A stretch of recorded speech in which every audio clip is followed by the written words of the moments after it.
अस्सलाम वालेकुम गाइस। आज के वीडियो में हम हैमलेट को स्टडी करने लगे हैं जो कि विलियम शेक्सपियर ने 1600 और 1601 में राइट डाउन किया था। ये जो प्ले है इसको इंग्लिश लिटरेचर के अंदर ग्रेटेस्ट ट्रेजेडी कंसीडर किया जाता है।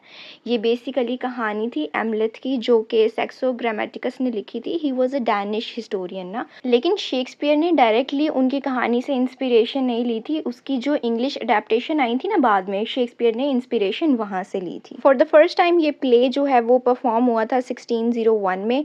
बाद में ये पहले क्वार्टो में पब्लिश हुआ, फिर फोलियो में पब्लिश हुआ, यानी इसके एडिशंस आए क्योंकि शेक्सपियर के ड्रामाज इसी तरह से पब्लिश होते थे। क्वार्टो का मतलब होता है कि एक लार्ज पीस ऑफ पेपर को इस तरह से फोल्ड किया जाए कि उसके 4 पेजेस बन जाए, और फोलियो में 2 पेजेस बनते हैं। फोलियो बेसिकली एक्सपेंसिव होता था और क्वार्टो वर्जन जो था वो बहुत चीपर था। अब हैमलेट जो है ये अपनी फ़िलोसॉफ़िकल डेप्थ की वजह से बहुत ज़्यादा फेमस है, और इसके अंदर हमें थीम्स मिलेंगी रिवेंज की, मैडनेस की, मॉरलिटी की और ह्यूमन एग्जिस्टेंस की। और हैमलेट के अंदर ही शेक्सपियर की सबसे फेमस सोलिलोक्वी पाई जाती है, टू बी और not to be, that is the question, जो हैमलेट ने कही थी। और वो अपनी थॉट्स को अलाउड कह रहा था, यानी कि आगे पीछे कोई लोग नहीं होते, एक कैरेक्टर जो है वो ऐसे ही अपनी बात को, यानी जो उसकी थॉट होती है, उसकी इनर स्ट्रगल्स होती हैं, वो उसको लाउडली बोलता है ताकि ऑडियंस को पता चल जाए कि उसके दिमाग में क्या चीज़ चल रही है। इसको हम सोलिलोक्वी कहते हैं।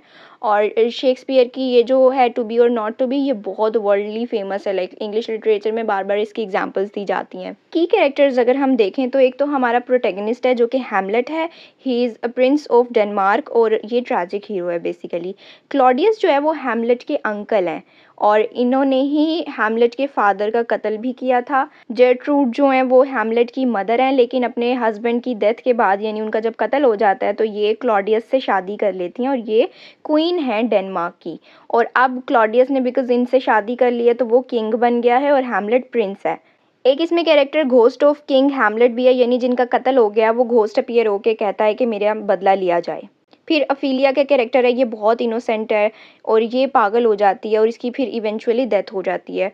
पोलोनियस की ये बेटी है और पोलोनियस जो है वो कोर्ट एडवाइज़र है, बट बाय मिस्टेक हैमलेट से इनका कत्ल हो जाता है। वो आप आगे स्टोरी में देखेंगे। लैटिस जो है वो इन्हीं का बेटा है, पोलोनियस का, और ये जो है हैमलेट के बिल्कुल ऑपोजिट है। वो कैसे है वो आपको स्टोरी में क्लियर होगा। देन ये जो है ये अपने बाप के कत्ल का बदला लेना चाहता है। होरेशो जो है ये हैमलेट का ऐसा लॉयल फ्रेंड है जो कि वॉइस ऑफ रीज़न है, और स्टोरी के एंड तक सिर्फ यही सर्वाइव करता है just to narrate the story, यानी ये वो कैरेक्टर है जो बच जाता है इस पूरी ट्रेजेडी में।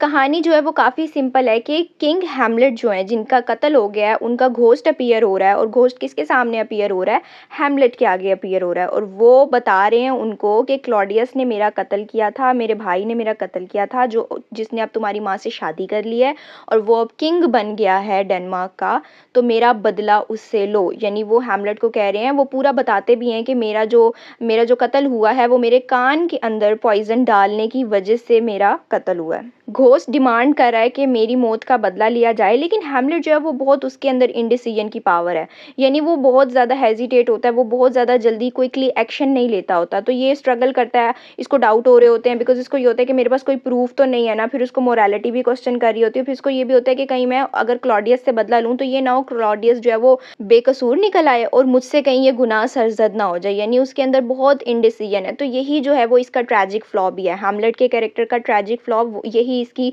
ओवर थिंकिंग है, और अपनी सोच समझ के मुताबिक ये प्रिटेंड करने लग जाता है क्लॉडियस के सामने कि मैं जो हूँ वो पागल हो गया हूँ।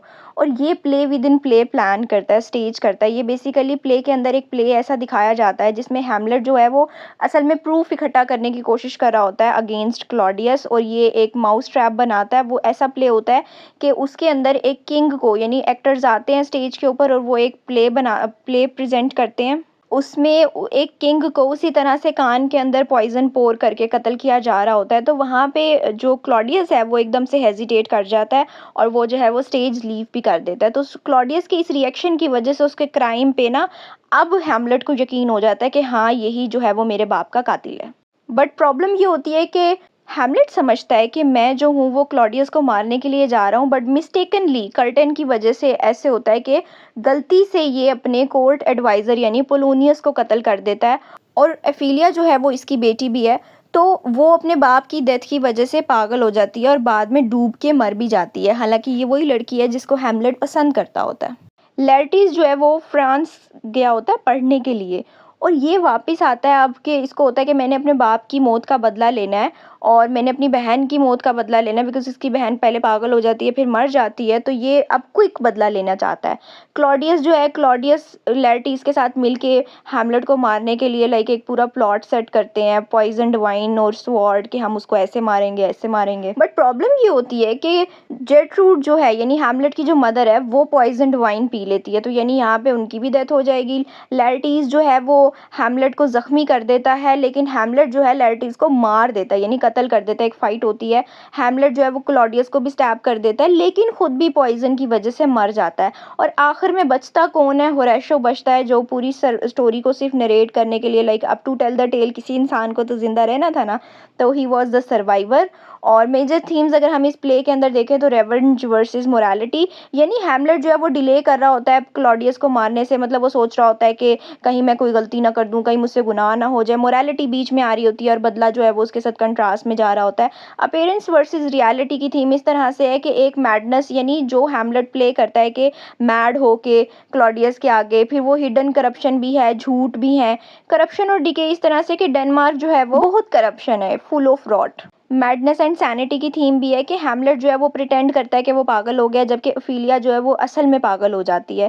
फेट एंड फ्री विल भी ऐसे है कि टू एक्ट और नॉट टू एक्ट, यानी हैमलेट को समझ ही नहीं आ रहा होता, हैमलेट जो है वो क्वेश्चन करता रहता है ह्यूमन डेस्टिनी को। मॉर्टेलिटी ऐसे है कि कांस्टेंट रिफ्लेक्शन ऑन डेथ, यानी जब सब लोगों की डेथ हुए चली जा रही है, ग्रेव यार्ड का सीन है, तो उससे पता चल रहा है कि जो डेथ है वो इनएस्केपेबल है।